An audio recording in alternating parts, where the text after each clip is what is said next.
अखन अहाँ सबके चौरी के सीन देखाब जे चौरी के सीन में केहन छै आ धान खेती में कते तलिक धान के केहन भेलै अखन।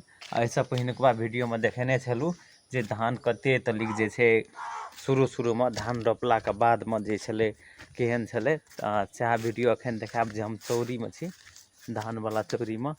अगाड़ी में देखै छियै अपने सब जे चौरी में चलि आयल छै, पानि छै देखै छियै, और एकटा बगीचा छै फुलबाड़ी, एहिमे आयल छै। धान के वाला खेत जे छै अगाड़ी में छै, कनी कनी के एहिठाम से देख सकै छै। कनी कनी के देख सकै छियै धान फुटि गेल छै,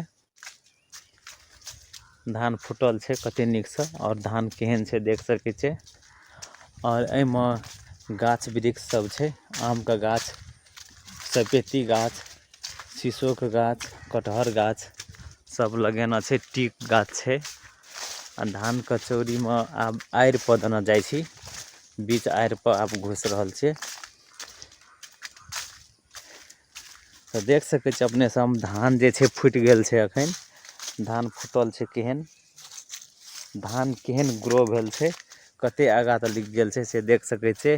और आड़ि पर जे छै ई जे छै एकरा दालि कहै छै ने, केलाय के दालि से छियै, आड़ि पर लगेने छै दुनू साइड में। और देख सकै छियै धान पूरा चौरी में केहन तरह से धान ग्रो भेल छै, देख सकै छियै। बाँस छै, तऽ ई तऽ बुझिते छियै जे आब अखन धान फुटि गेल छै, महीना कोन चलि रहल छै सब बुझिते छियै। आ धान जे छै काटे वाला टाइम आब जे छै चले जाइ छै, नजदीक आबि रहल छै। धान फुटि गेल छै, आब पाकै लए बाकी छै। देख सकै छियै धान के शीश कहै छै ने, धान के शीश देख सकै छियै केहन छै। और धान में पानि छै, धान में मछलियो बहुते छै। ई बहुत बड़का चौरी छै, ई चौरी जे छै डुमरी सिवथान में पड़ै छै।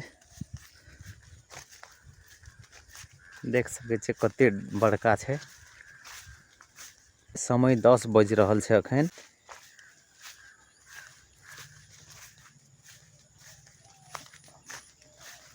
देख सकै छियै अपने सब जे, और जे छै फुलबाड़ी एहि कता छै, बगीचा अगाड़ी में देख रहल छै।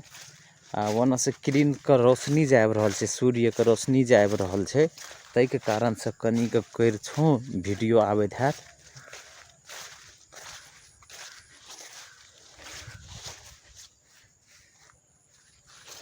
तऽ अपने सब अखन जे देखलियै ई चौरी के दृश्य, सिवथान टोल के चौरी के छी, जे धान केहन रूप से ग्रो भेलै, कते नमहर भेलै। आ शीश से धान के शीश जे कहै छै केहन छै, धान फुटि गेल छै। आब धान काटे वाला टाइम जे छै नजदीक आबि रहल छै। और अखन जे छै ई दसैं चलि रहल छै, आब दसैं के बाद जे छै छठ पूजा हेतै, दीपावली हेतै, तकर बाद में जे छै भरदुतिया आबै छै, से तऽ अपने सब जानिते छी। एही टाइम के छै अखन। आब देख सकै छियै एकटा बगुला जे उड़ि रहल छै ओतऽ, अखन एहिठाम से उड़लै माछ पकड़ि कऽ। धान में माछो छै बहुत,